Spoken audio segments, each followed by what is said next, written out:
Hello, hello, good morning. It's Monica from Life is Art, and this is the Friday 10 a.m. Technique Live at the It's a Real Page Turner online crop, and we are going to be creating a bridge card today.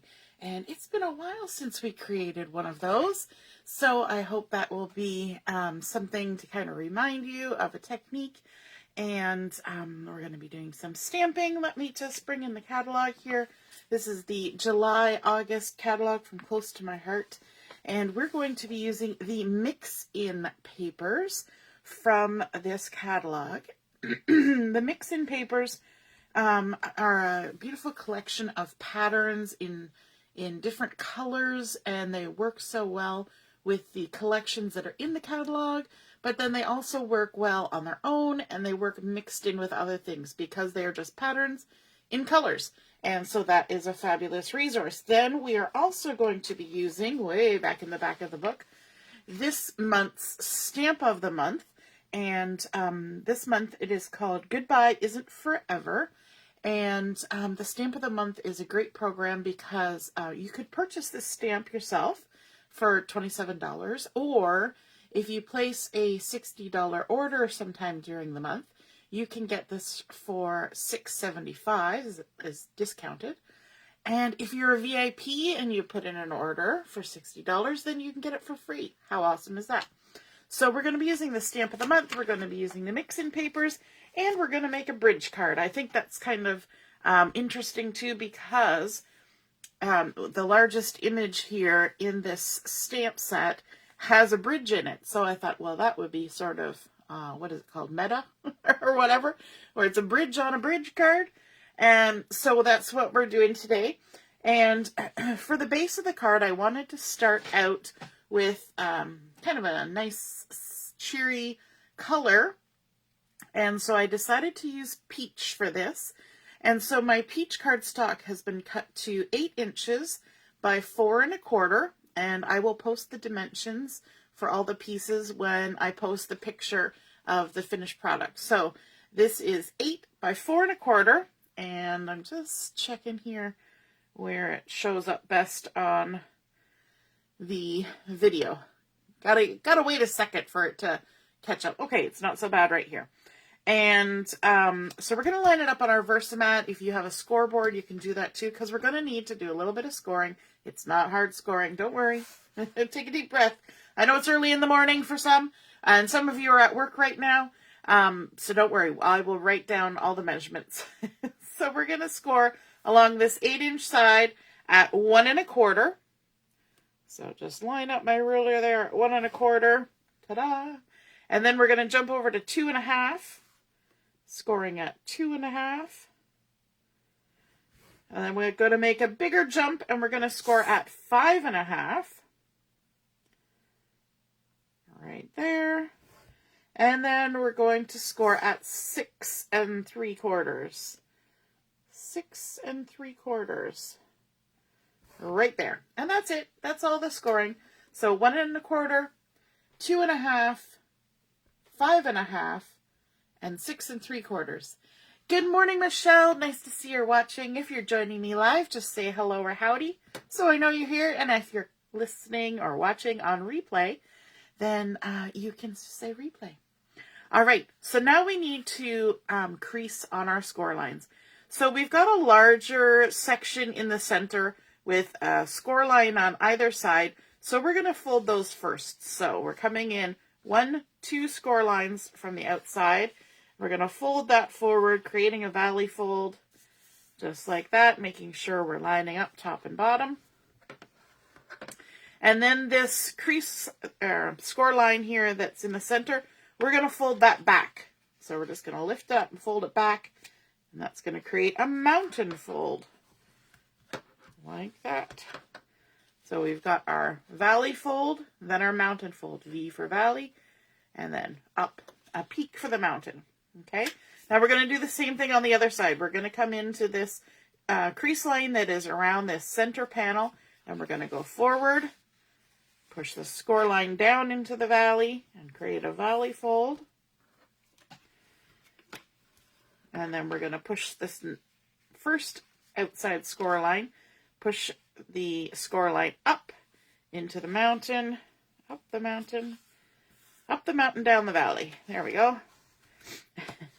And now we have created another mountain and valley that mirrors what's happening on the other side. And that is the base for our card. When you put it down, it looks like that. These two panels just stick up nice in the air like that. Good morning, Michelle. How are you today? Oh, you're at work too. Awesome. Are other people joining you to watch? All right, so now that we have this, we need to start decorating because that is the base for our card. It's really a simple folded card. So this one I would call a fun fold as opposed to a fancy fold. Because usually when you say the word fancy fold, it means a lot more things. So this is a fun fold because it's not too hard. It's just pretty fun. Now, I want to create a panel to go in the center. And for that, I want to do some stamping. And I am going to use this largest image here from the Goodbye Isn't Forever Stamp of the Month. And I've got it loaded onto my stamping platform. This is a Misty Mini. And you can tell I've been using it a lot because I got ink everywhere. Every so often I clean it off. And it was clean not too long ago, but I've been using it a lot.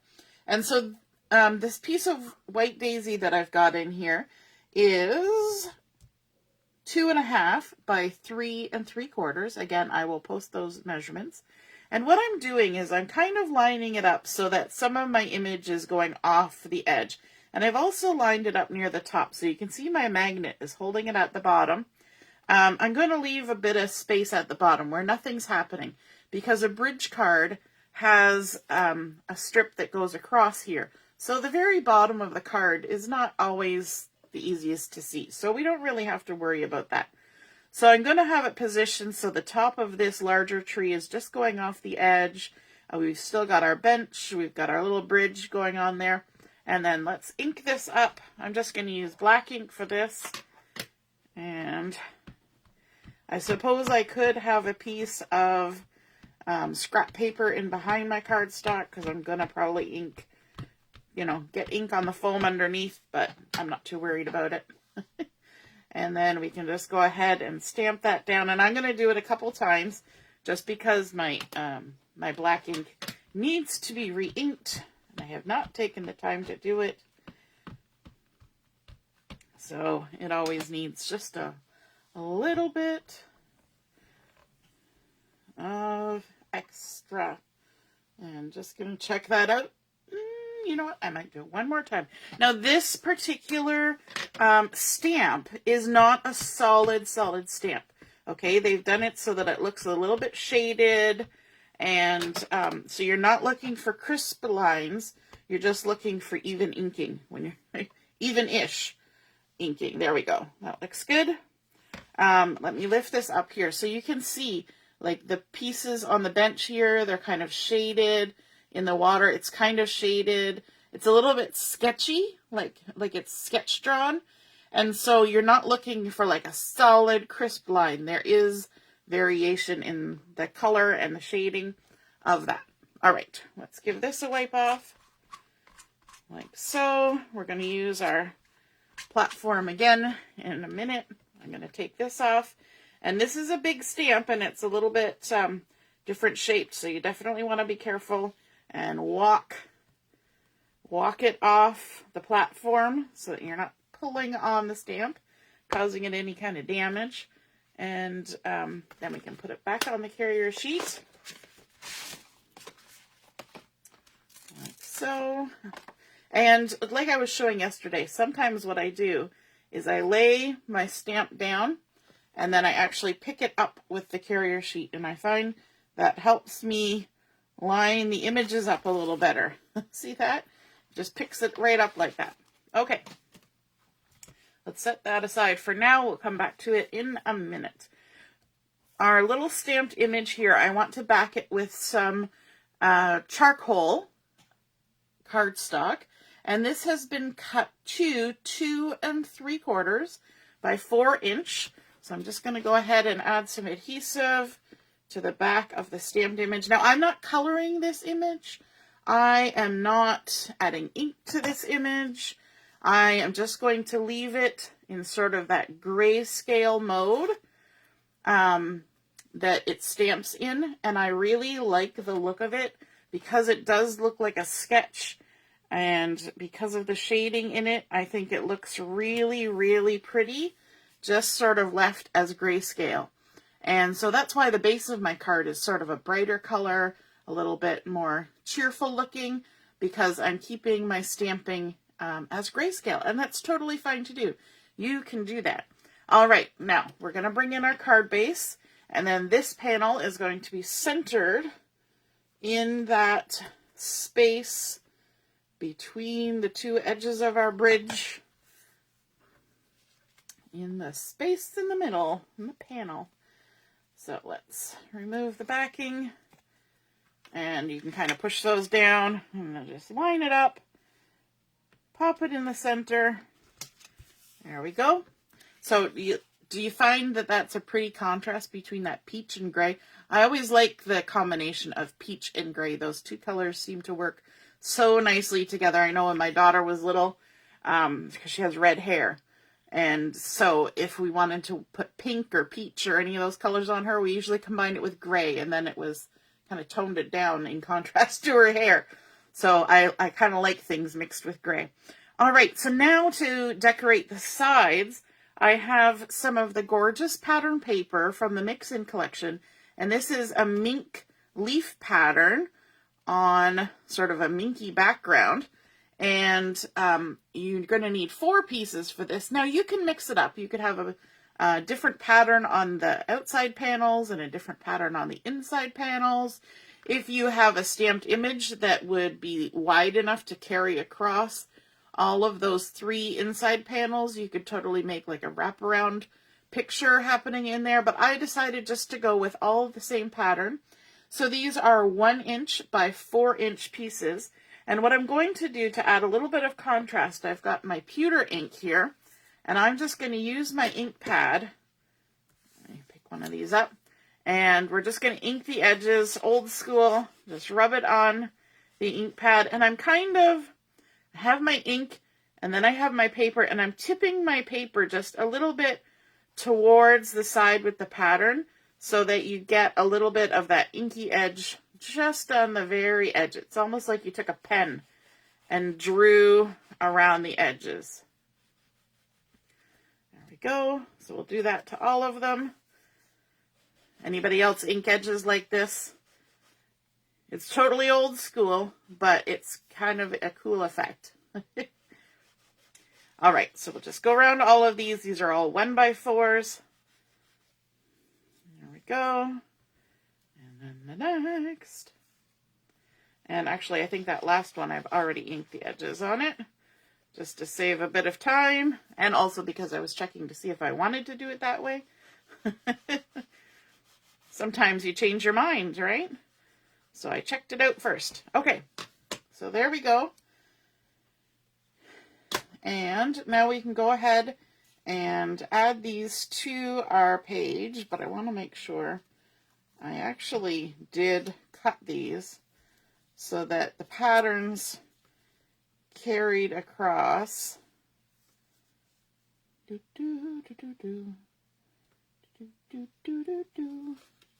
It's like mixing and matching here.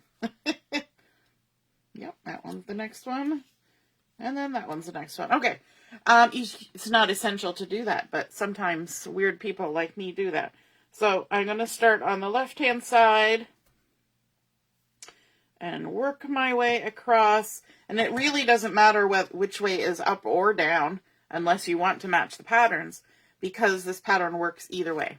So these are 1 by 4s. We've inked the edges, and now we're just going to center them in each of the panels here. And so you can see what that inking does. It just kind of gives a nice finished edge to the pattern paper without having to do a whole nother layer of cardstock. I could have taken pieces of the charcoal cardstock like I did in the center and created a matting for them, but then you're adding weight and bulk to your card, especially if you're sending it in the mail. You don't always want to do that, so I just opted for a little bit of ink. And there we go. I'm attempting to kind of keep everything in a straight line going across, but as the pieces are folded, it's, you know, not quite as obvious if it's slightly off. You don't want to be too far off. And then this one. Now the back side of this pattern paper is a mink plaid. Kind of looks like a textile, which is really pretty. But I opted for the leaves, which is kind of a little bit in contrast to the trees in here that are sort of have lost their leaves. And it's kind of a fall scene. So I thought it was a little bit of a contrast to have leaves in the pattern. And there we go. Last piece. And then we'll be moving on to the bridge part. So right now, this base of our card is actually sort of like, if you can envision a riverbed. So you've got down where the bottom and the water would be flowing along the riverbed, and these are the banks. So now we have to create the bridge that spans the two and keeps them from flopping all over. Now we could have made this into a gatefold card if these met in the center, but we're creating a bridge card. And the dimensions that we've used are such that this will fit into a 4 1/4 by 5 1/2 envelope once it's collapsed down for mailing. So what I'm doing is I'm bringing in another piece of the charcoal cardstock just to carry that color through. And this is 5 1/2 by 1 1/4.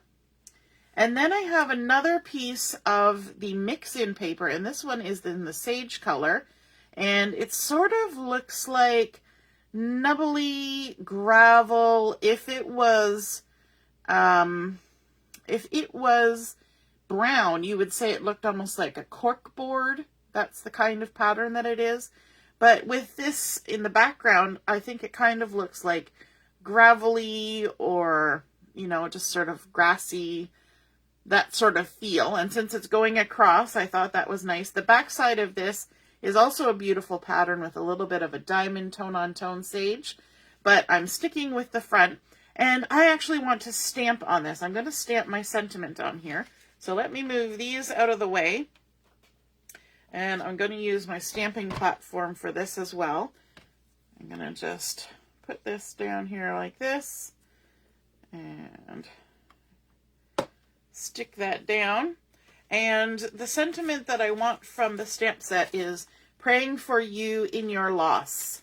And the nice thing about doing a bridge card, you can see that there are some really long sentiments here which work lovely on slim lines, but it can work on a bridge card too, because as you can see, this entire sentiment can fit on the length of this bridge section. So this is a really good style of card for using with this kind of stamp set that has these long sentiments. All right, so this, what I want to do is I want to kind of aim for the right-hand side and a little bit up. If I put this right at the bottom, then when I attach it to my card, it's going to be like really low down on the card, and I don't want it quite that low. I want my sentiment up a little higher. So I'm going to place it there, pick it up with the platform, and then we're going to ink it up just in that same black ink again. And this is when I usually get ink all over my platform because it's a long, skinny thing, and my hands don't always hold the ink pad nice and straight. And I find when I'm inking these that I have to do it a couple times. If you're pushing on your platform and you want your hand to slide better, some people use a whiteboard eraser so they can push down on it. There are some little tools you can get. I just grab a tissue. And then your hand will slide nicely across there and give it a little bit of pressure. And I'm going to do this at least twice here just because of my ink. My inky ink. And I had meant to re-ink that, and then I forgot. Even though every time I use it, which is almost daily, I go, oh, right, I need to re-ink that. But then I get distracted playing playing with things. You know what? I might do it one more time just to make sure it's nice and crisp. So there we go. It's an unused tissue, by the way. We're going to use an unused tissue to do that technique. Used ones would probably not work so well. I'm pretty sure I didn't have to point that out. All right. So then we can move that out of the way and bring in our piece of cardstock that we have cut. And we're going to attach these two together, just centering. This pattern paper, I don't think I told you what the size was, is 1 inch by 5 1/4. 1 inch by 5 1/4. And we've stamped it up with the sentiment, and then we're going to center it on this piece of charcoal cardstock. I think I said pewter a second ago. It's charcoal. There we go. Pardon me. Then we can bring in our card. And when this card is folded down to go into the envelope, we're actually going to push it to the right. So these two panels are going to push to the right. So this one will fold up and this one will lay flat, and that will give us our 4 1/4 by 5 1/2. So this bridge is going to go across like this, but I only want it attached on the two river banks. We'll call them the river banks, these two outside panels. So what I like to do is I line up my card base on the Versamat along one of the horizontal lines, because I want to put it about 1/2 inch up from the bottom. So it's nice to have those lines there. Then what I do is I just flip it over and line it up from side to side. It doesn't really matter. I could do it at the top too. But this gives me an idea of where I need to add the adhesive, because those panels are right in behind. So I'm going to go ahead and add some adhesive just that far across, because I can see where the edge is here. And if I add any more adhesive, it's going to be sticking my card together awkwardly. And then over here, on top of this last panel, we can add adhesive just where we want it, like that. And then we can go ahead and take all those backings off. Stick it down. It's wanting to... I didn't stick it down quite right. Now it wants to peel back off. There we go. If anything sticks over, just roll it under. And there we go. Last one. I usually use my piercing tool for grabbing those sometimes when they don't want to cooperate. Okay, making sure that our sentiment is still the right way up. Nothing worse than getting it stuck down and realizing you put it on upside down. We're going to come 1/2 inch up using our Versamat. And we're going to stick this down like so. And then when it pops up, there we go. We have our bridge going across our little riverbed there from bank to bank. And then to stick it in the envelope, we just squish it down to the side. Now, there's a little bit of emptiness happening, so I want to add an embellishment over here. And so I'm going to bring in one of the other stamps from the stamp set. I've already stamped it to save some time. And it's the single tree. And I want to fussy cut it out. So let's do a rough cut first to get rid of excess paper. And then whenever you're fussy cutting something out like this that sort of has a base piece, and it's supposed to look like that, what I like to do is kind of envision the ground going across like this, and then we're going to come up. So you want to come a little bit out past where your image is, and then come around in a nice curve, and then we can start kind of doing this. See how I'm just kind of wiggling my card side to side, or the piece of cardstock? That gives us sort of a lumpy, bumpy edge. It's not really following anything in particular. I'm just not cutting my image. And I'm going to do the same thing coming around the tree. We've got all these little branches. And I don't have to be precise about where I'm going with my in and outs. It's just creating a bit of texture to give it that look of organic fullness, I guess, all the way around. And I'm not even really looking at the branches too much. I'm just kind of going in and out. You don't want to do it entirely evenly because then it looks like you're just making a scalloped edge. But just sort of wiggling it back and forth. Come down the trunk, and then we're going to do the same thing. We're just going to wiggle, wiggle, wiggle. And then we'll come around and meet up with that bottom. Now, let me show you this against the card base. Wherever I put it, there we go. Now, if I put that on there like that, it still kind of disappears because this against the mink is very same. So what I want to do is I'm going to do the same thing like I did the panel in the back. I'm going to take a piece of the charcoal cardstock. I'm going to adhere my tree to it. And then I'm going to fussy cut it a second time. And the rest of you who hate fussy cutting are going to say, really? You made us cut it once and now we're cutting it again? But I do this all the time and it creates a nice effect. Kind of gives a lot more presence to maybe a thinner or a solitary stamped image. And especially if it's very same in color to the background. It just kind of amps it up. So we're just going to stick it right down to that cardstock. Like so, and we're going to do the exact same thing. We're going to rough cut it first, and we're going to leave a halo of the charcoal cardstock. And it's up to you how much of a halo you want to leave. And then we're just going to kind of follow what we did before. Again, it doesn't have to be precise, but we'll just give it the little wiggle wiggles. I find the number of times you cut something out, the less pronounced the outline gets. So quite often I will double mat a title. So I'll stamp a title and cut it out, and then I'll mat it with one, and then mat it with another color of cardstock. I know, crazy, but when you're a fussy cutter, it's not crazy. You just do it.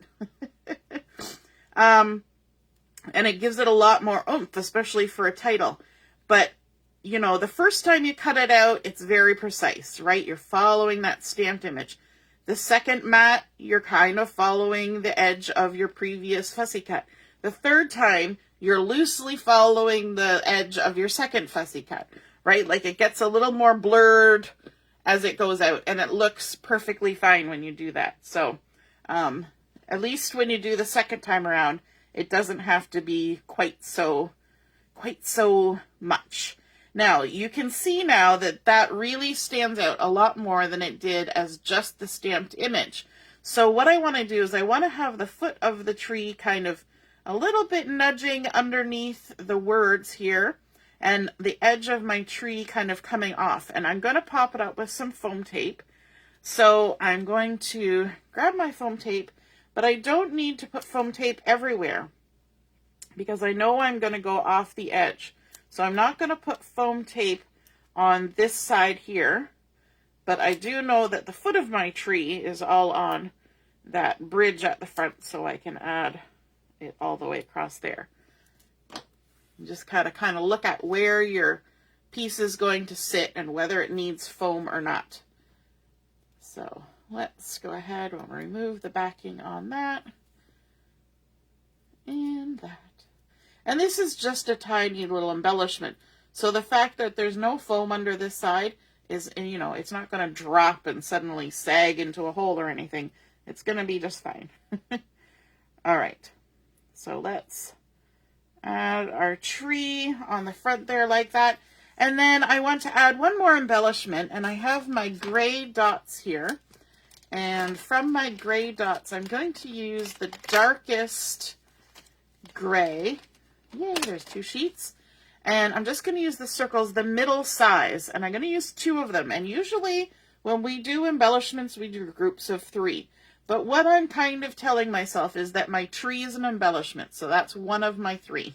Okay, we're going to lay it down here, and I'm going to put the first dot sort of slightly to the left of that crease line to give it a little bit of balance. And then grab this. I like using my piercing tool for this because I can pick it up and then I can kind of, you know, float around and see where I want it. And then I'm going to put this one just right beside it. And that's okay that there's only two. We've got that tree there. And that is our completed card. It stands up on its own like that. It has a beautiful little scene so it can stand up. And then this is, you're praying for somebody and their loss. So this is a sympathy card, and you would probably be writing a personal message to them. It's nice that this stands up and is a nice display card, but maybe the personal message you don't want everybody to see, so it can be written on the back. And you have a beautiful, nice space on the back here to do your writing. And you can fold it down flat to do that before you put it in the envelope. And then when it goes in the envelope, just push it to the side and it fits in perfectly. I think this is a lovely card, especially for maybe if you're sending it to somebody who's a little bit older in a nursing home or something, because this can be a nice little reminder every day that you're thinking about them. And of course, you can use this for any occasion. This same style of card makes a great birthday card, anniversary card, new baby card, any kind of card you can think of can be created as a bridge card. And it's a nice little display piece. And as you're looking at it here, you can see why we didn't really worry about a little bit of blank space down here at the bottom, because when you're looking at it straight on and even at a slight angle, you don't really see that space down there. It's just, you know, your brain kind of fills in that the grass in the river or the path just continues. That's one thing that's interesting about this stamped image. This could be a river, you know, with a little bench beside the river because there's a bridge in the back, or it could be the path that goes over the bridge. So you, depending if you color it, you can make it either way. All right, I hope you enjoyed seeing that bridge card come together and have some ideas about how you could use this style of card for your own crafting. And if you create one of these, snap a photo and put it in the comments. I would love to see what you create. All right, have a wonderful day. We will see you at noon for Chat and Craft. Toodaloo. Bye.